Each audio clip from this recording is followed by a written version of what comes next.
Nous rendons grâce à Dieu pour toute opportunité qu'il nous donne de croître en Christ.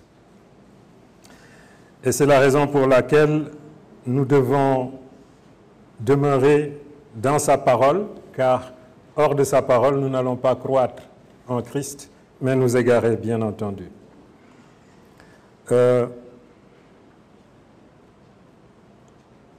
Pendant cette semaine, lorsqu'il m'a été demandé de prêcher et que j'ai prié pour savoir qu'est-ce que je vais partager avec la communauté ici, j'ai écouté une communication sur le réseau social, le réseau plutôt des élèves de l'IBR, et dans cette communication, il y avait quelqu'un qui parlait de la position de Christ, et ce que j'ai entendu dans cette communication, c'était que le nom de Jésus était au-dessus du nom de Dieu.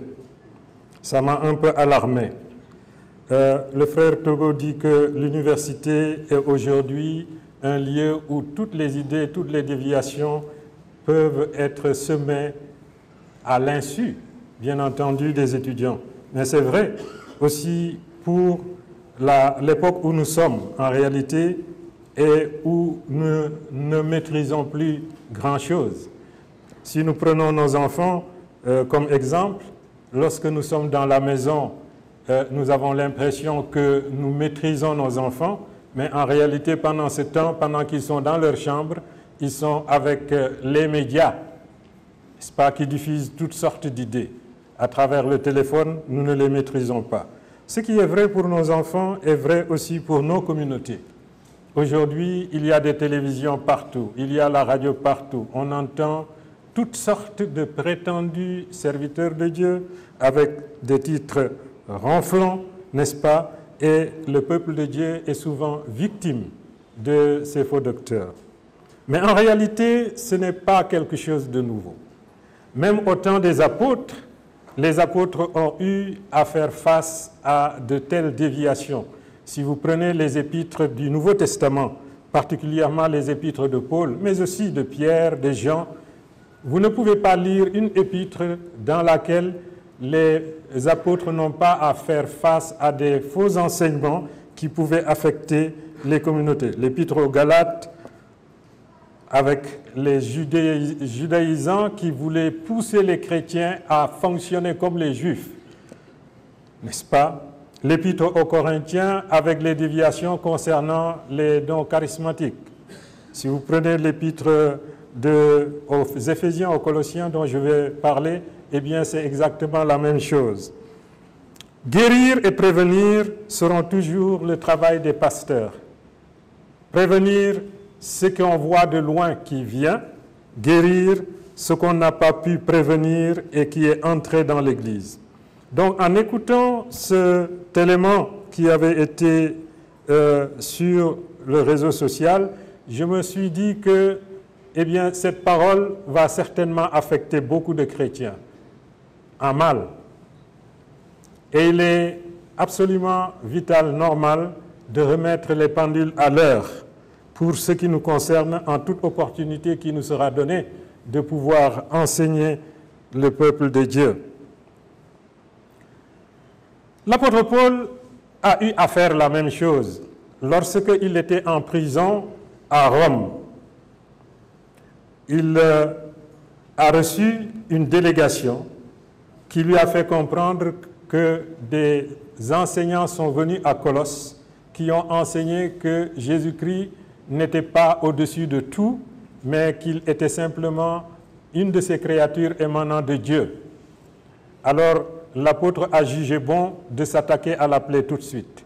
Il a écrit, et c'est pourquoi nous les avons dans le Nouveau Testament, il a écrit 3 lettres, dont les 2 étaient des lettres pour faire face à la situation qui prévalait dans la zone.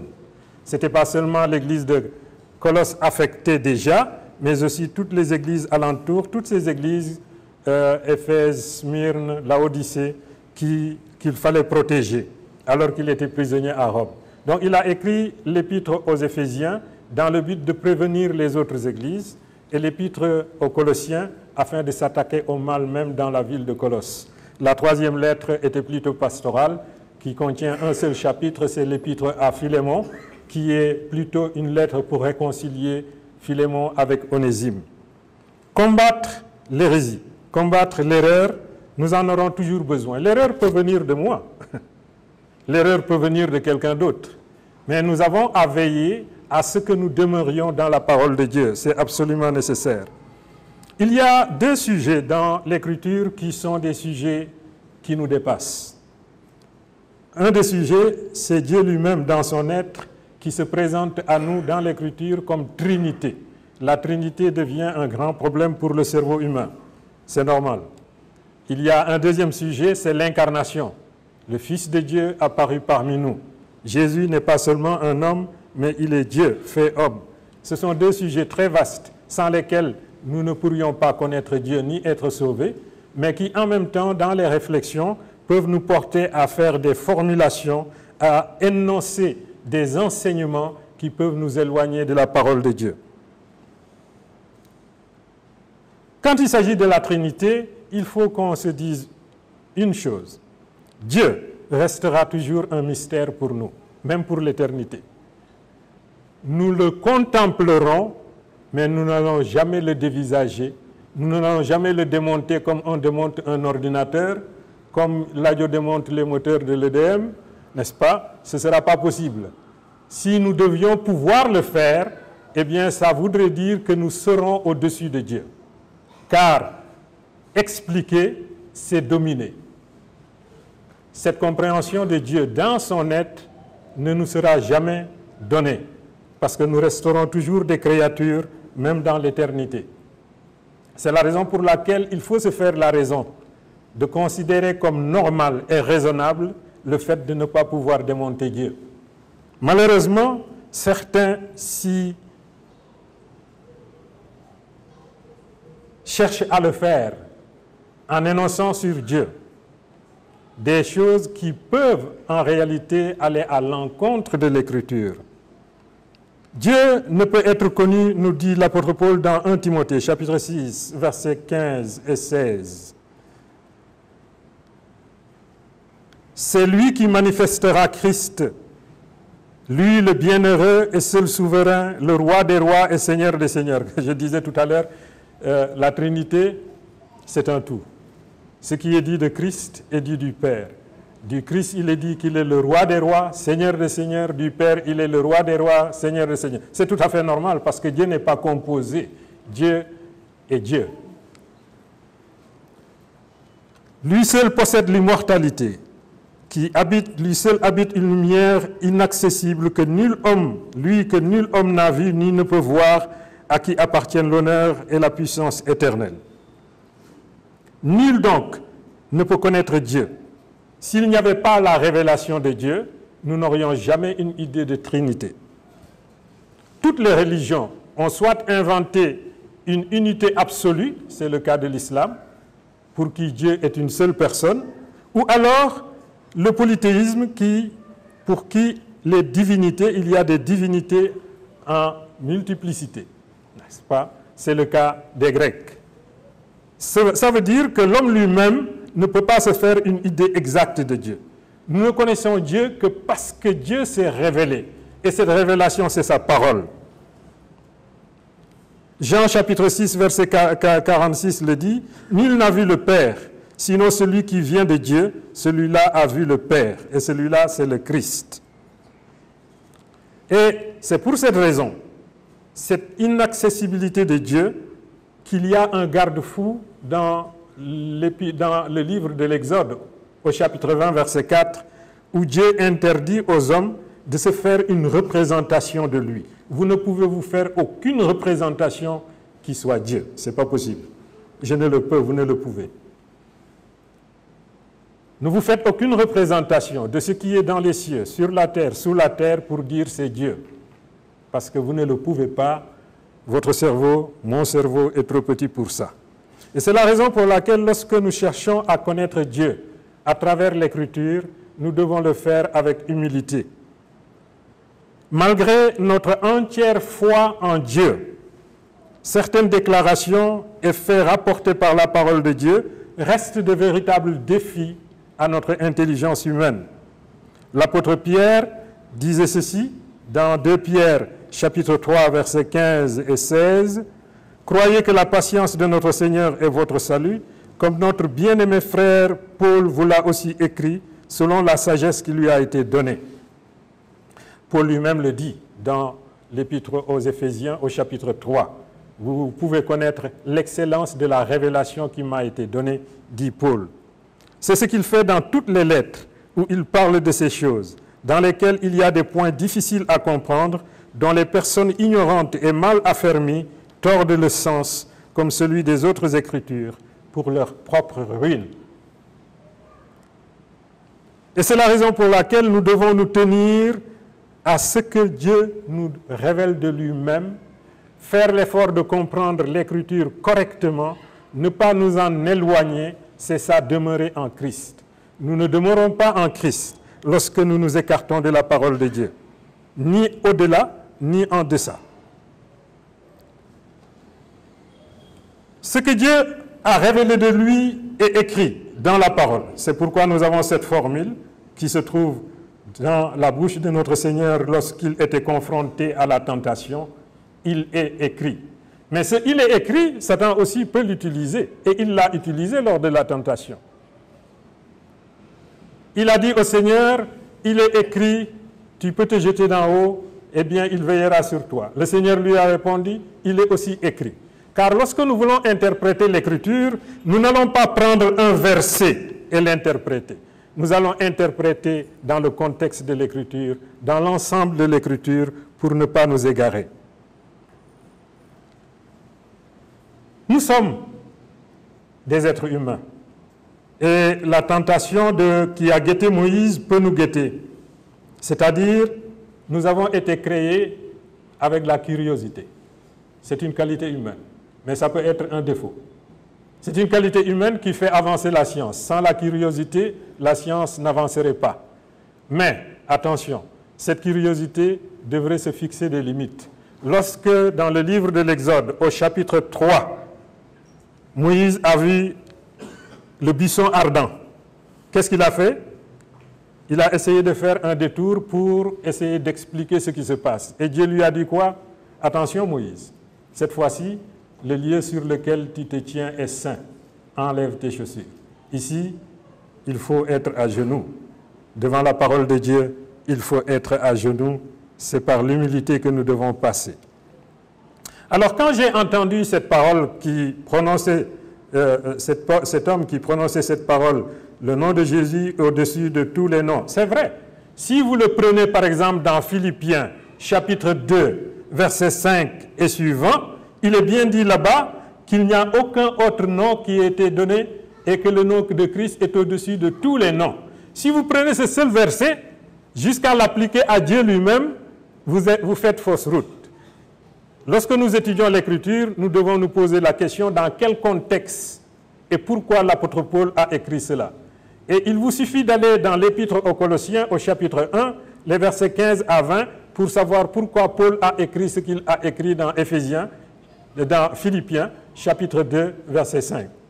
Parce que dans l'hérésie qui prévalait à Colosse, les gens, comme je l'ai dit dans l'introduction, disaient que Christ n'est qu'un néon, c'est-à-dire un être émanant de Dieu parmi d'autres êtres. Par conséquent, il n'est qu'un parmi plusieurs. Et l'apôtre Paul répond en disant « Il n'y a aucun nom qui soit au-dessus du nom de Christ ». Mais prendre cette phrase maintenant pour dire qu'à cause de ça, eh bien, le nom de Christ est au-dessus du nom de Dieu, c'est dévier de ce que l'Écriture nous enseigne. Et c'est la raison pour laquelle, comme Moïse, dans l'Exode au chapitre 3, nous avons besoin de garde-fous.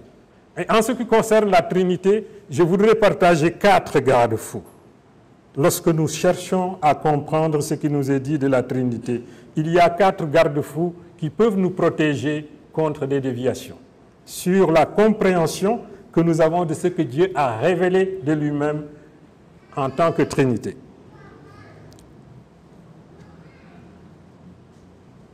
Premier garde-fou.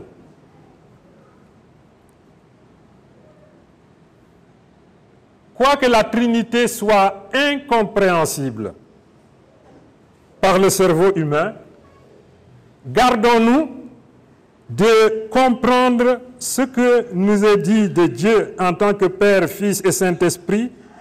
Gardons-nous de mettre en conflit les personnes de la Trinité. Si vous regardez le Nouveau Testament, il n'y a aucune page dans laquelle le Père et le Fils et le Saint-Esprit, le Père et le Saint-Esprit soient en conflit. Ils sont toujours un, ils sont toujours en accord. Donc, je ne dirai aucune phrase qui, analysée, mettrait un conflit entre Dieu le Père, Dieu le Fils et Dieu le Saint-Esprit. Si je le fais, de toute façon, Dieu est parfait, il ne changera jamais, c'est ma tête qui sera confuse. Et c'est les erreurs qui seront dans ma tête, à mon détriment, comme le dit l'apôtre Pierre. Deuxième garde-fou. Il nous faut faire une différence entre la bonté de Dieu et sa miséricorde, d'une part, qui sont pour tous les hommes, croyants ou pas, et la grâce de Dieu qui enveloppe tous ceux qui ont accepté Jésus-Christ. Ça, c'est important. Parce que si nous disons que ce n'est au nom seulement de Jésus-Christ que Dieu accepte les prières, nous aurons des difficultés pour expliquer comment des gens, des païens qui se sont adressés à Dieu ont eu des réponses. Agar dans le désert, avec son fils, a prié Dieu. Elle a crié, le fils a crié. Et l'Écriture nous dit, Dieu a entendu la voix de l'enfant. Corneille n'était pas encore converti lorsque, en tant qu'homme désirant connaître de Dieu, il priait, eh bien, Dieu a envoyé quelqu'un chez Pierre pour aller chez Corneille, annoncer l'évangile pour qu'il entre dans la grâce de Dieu. Il n'était pas chrétien quand il priait, pourtant Dieu l'a écouté. Et l'épître de Jacques, au chapitre 5, verset 4, nous dit ceci, que toutes les injustices qui se font, et nous en voyons beaucoup autour de nous, des gens sont en prison alors qu'ils sont justes, ils ont été enfermés, des ouvriers sont exploités par leurs patrons, l'injustice est autour de nous sous toutes ses formes, et nous le savons, avec la corruption et tout. Eh bien, lorsque un cœur meurtri par la souffrance causée par un prochain crie à Dieu alors qu'il ne connaît pas encore le Christ Jésus, eh bien, Dieu peut l'écouter. Et je peux en être témoin parce que moi-même, j'ai été entendu par Dieu qui m'a fait la grâce de venir chez le pasteur Kassoumi ici, alors que je ne le connaissais pas, mais j'ai prié lorsque j'ai compris que j'avais besoin réellement de pardon. Je ne connaissais pas le nom de Jésus. Sauf que, pendant cette période aussi, Dieu dans sa grâce, et avant que je connaisse aucun chrétien, j'ai dit à Dieu, si Christ est vraiment ton fils, alors qu'il me vienne en aide. C'est comme ça qu'un jour, j'ai eu le désir de donner quelque chose à l'Église. Je suis venu, l'Église catholique était fermée, je suis venu à l'Église protestante, c'est là-bas que le pasteur Kassoum m'a reçu. J'ai donné l'enveloppe, j'ai dit, bon, faites-en ce que vous voulez. Et il m'a posé la bonne question d'un évangéliste, est-ce que tu veux accepter Christ? Et c'est comme ça que je suis venu à Christ. Gloire à Dieu. Maintenant, donc, nous faisons une différence entre la bonté de Dieu et la miséricorde de Dieu. Dieu lui-même nous dit qu'il fait pleuvoir sur les méchants et les bons dans sa bonté. Il écoute la voix de la femme que son mari maltraite, qui n'est pas chrétienne, mais qui appelle à Dieu pour l'aider, dans sa bonté et dans sa miséricorde. C'est ce que nous devons faire et comprendre ensuite qu'en ce qui concerne la grâce de Dieu, c'est dans ce champ-là, eh bien, que seul Christ est tout et au-dessus de tout. Il est véritablement au-dessus de tout, même dans la zone de la bonté et de la miséricorde, mais ce n'est pas en son nom que ces gens prient. Par contre, dans le champ de la grâce, il nous faut faire appel au nom de Christ pour être entendus par Dieu. Et il n'y a aucun autre nom que nous pouvons appeler dans le champ de la grâce. La grâce de Dieu nous est accessible par Christ seul. Jean chapitre 1, verset 17 le dit. La loi a été donnée par Moïse. La grâce et la vérité sont venues par Jésus-Christ. Dans 1 Timothée 2, verset 5, Paul écrit, car il y a un seul Dieu et aussi un seul médiateur entre Dieu et les hommes, Jésus-Christ, homme.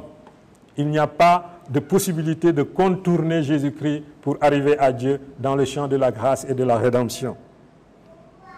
C'est pourquoi, dans toutes nos prières, il nous est demandé de prier au nom de Jésus, de demander au Père, parce que c'est lui, notre médiateur, qui nous permet. C'est lui qui est mort sur la croix, et le jour où il est mort sur la croix, qu'est-ce qui s'est passé? Le rideau du temple s'est déchiré de haut en bas, ouvrant ainsi le lieu saint vers le lieu très saint, afin que nous puissions avoir une libre entrée auprès de Dieu au nom de Jésus. Jésus est venu afin que là où le péché a régné par la mort, la grâce régnant par la justice pour la vie éternelle. Jésus est celui en qui Dieu accorde toutes les promesses de la grâce. Et c'est en lui qu'est le oui de Dieu. Lorsque je prie, Dieu m'exauce à cause de Jésus-Christ, notre Seigneur. Il n'y a aucun autre nom sur la terre, dans les cieux, sur la terre, que je dois invoquer. C'est à travers Christ que j'obtiens la grâce de Dieu. C'est pourquoi encore l'Amen par lui est prononcé par nous à la gloire de Dieu. Dans Jean chapitre 6, verset 65, Jésus fait comprendre cependant quelque chose. Dieu l'a placé au-dessus de tout, mais Dieu ne l'a pas placé au-dessus de lui. Il est fils et lui, il est père. Et il n'y a aucun fils qui puisse devenir le père de son père. Il restera toujours fils, c'est comme ça que Dieu s'est révélé à nous. Même la notion de fils, la notion de père ne nous est pas toujours bien comprise, n'est-ce pas?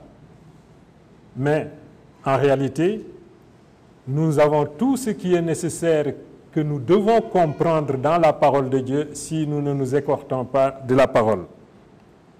Jésus a dit ceci: « Nul ne peut venir à moi si cela ne lui a pas été donné par le Père. » Ce qui nous fait comprendre que la source de toute chose, eh bien, c'est le Père dans la Trinité. Jean chapitre 6, verset 44, « Nul ne peut venir à moi si le Père qui m'a envoyé ne l'attire, et je le ressusciterai au dernier jour. » Le Père m'a envoyé. L'envoyé ne peut pas être supérieur à celui qui l'a envoyé. Chapitre 12 de Jean toujours, verset 32. « Moi, quand j'aurai été élevé de la terre, j'attirerai tous les hommes à moi. » Mais ailleurs, il est bien dit, dans le verset que nous venons de lire, eh bien, c'est le Père qui l'attire, n'est-ce pas, à travers Jésus-Christ. Dieu veut que nous passions par le Fils, pour ce qui est de la grâce et des bénéfices attachés à la grâce. C'est au nom de Jésus. Mais, dans notre compréhension des relations entre Père, Fils et Saint-Esprit, ne disons pas quelque chose qui va même contredire ce que Jésus lui-même a dit clairement dans la parole. C'est pourquoi ne nous contentons pas de trouver un passage dans la parole et commencer à construire dessus. Nous devons regarder tout ce qui peut encore dans la parole nous aider à garder l'équilibre. Ne contredisons pas Jésus. La mission que Jésus est en train d'accomplir par le Saint-Esprit a sa source en Dieu. La mission est mission de Dieu. Mais cette mission, Dieu l'a confiée à son Fils. Et le Fils est en train de l'accomplir par le Saint-Esprit. C'est pourquoi il a dit à ses disciples, « Restez à Jérusalem jusqu'à ce que vous soit donné ce qui était promis, le Saint-Esprit qui doit venir. Car l'œuvre dans laquelle nous sommes, ici à Bamakokura, l'œuvre dans laquelle les apôtres étaient à Jérusalem, eh bien c'est l'œuvre du Saint-Esprit. Et cette œuvre du Saint-Esprit a été confiée par le Père au Fils. Quoi qu'il soit enlevé, assis à la droite de Dieu, dans notre compréhension humaine, nous devons nous faire une sorte de représentation. Nous ne savons même pas ce que ça signifie exactement, parce que Dieu n'est pas un être comme le professeur Daniel, avec sa main à droite, sa main à gauche, c'est un esprit, mais Dieu nous parle avec un langage humain pour que nous ayons une préfiguration des choses éternelles que nous ne pouvons pas comprendre. Concernant Jésus-Christ et ses rapports au Père, Jésus l'apôtre Paul nous dit dans 1 Corinthiens chapitre 15 verset 27, « Dieu en effet a tout mis sous ses pieds, mais lorsqu'il dit que tout lui a été soumis, il est évident que celui qui lui a soumis toutes choses est accepté. Et lorsque toutes choses lui auront été soumises, alors le Fils lui-même sera soumis à celui qui lui a soumis toutes choses, afin que Dieu soit tout en tous. » Il n'est donc pas possible de placer le Fils au-dessus du Père. Dans Jean chapitre 14, verset 28, là aussi c'est très clair, « Vous avez entendu que je vous ai dit, je m'en vais et je reviens vers vous. Si vous m'aimiez, vous vous réjouiriez de ce que je vais au Père, car le Père est plus grand que moi. » Amaba. Jean chapitre 10, verset 29. « Mon Père qui me les a donnés est plus grand que tous, et personne ne peut les ravir de la main de mon Père. » C'est Jésus qui nous garde, c'est Dieu qui nous garde, c'est le Saint-Esprit qui nous garde. En réalité, partout où vous parlez de Dieu, vous parlez de Père, Fils, Saint-Esprit. Il y a plusieurs textes de Jean que nous aurions pu évoquer et qui le montrent clairement. Celui qui est sur la terre est dans le ciel, n'est-ce pas? C'est des choses qui nous dépassent, nous les recevons et nous affermissons notre foi là-dessus, notre confiance dessus, notre assurance dessus, au nom de Jésus-Christ, parce que c'est le rôle que Dieu lui a donné dans l'économie de la Trinité. Et nous devons nous tenir à cela, car lorsque nous voulons maintenant créer des rapports entre le Père et le Fils et le Saint-Esprit, que ce qui est écrit dans l'Écriture, nous dévions et nous risquons de faire dévier le peuple de Dieu. Il nous faut veiller. Il faut tout le temps veiller. Et nous, en tant que serviteurs de Dieu, plus encore, nous devons veiller. L'apôtre Paul écrivait à Timothée dans 1 Timothée chapitre 4, verset 16, « Veille sur toi-même et sur ton enseignement. » Veille sur toi-même, pas seulement dans sa conduite, mais aussi dans ce qu'il enseigne. Car on peut bien être serviteur de Dieu, on peut bien servir notre Seigneur, mais cela ne nous garantit pas que nous ne ferons pas d'erreur. Tout ce que j'enseigne ici, je mets ça à la discipline de l'Église pour que ce que j'ai dit soit testé par rapport à l'Écriture, et si ce n'est pas conforme à l'Écriture, eh bien, le peuple de Dieu ne doit pas y tenir. Nous devons donc veiller, nous-mêmes qui enseignons la parole de Dieu, afin de ne pas égarer le peuple de Dieu. Veille sur toi-même et sur ton enseignement. Persévère dans ces choses, car en agissant ainsi, tu te sauveras toi-même et tu sauveras ceux qui t'écoutent. Quant au peuple de Dieu, 2 Pierre dit ceci, chapitre 3, verset 17. « Vous donc, bien-aimés, qui êtes avertis, mettez-vous sur vos gardes, de peur qu'entraînés par l'égarement des impies, vous ne veniez à déchoir de votre fermeté. » Nous sommes enfants de Dieu. Et vous pouvez être sûr que sinon on est enfant de Dieu, nul ne peut nous arracher des mains du Père. Ce n'est pas là le problème. Le problème est où? C'est que lorsque nous prenons une voie détournée, une voie d'erreur, nous allons nous nuire nous-mêmes et nous allons nuire à ceux qui nous écoutent. Or, nous vivons pour la gloire de Dieu. Nous vivons pour porter des fruits pour Dieu. Nous vivons pour que Dieu soit glorifié en nous. Pour que Dieu soit glorifié en nous, nous devons demeurer dans la parole.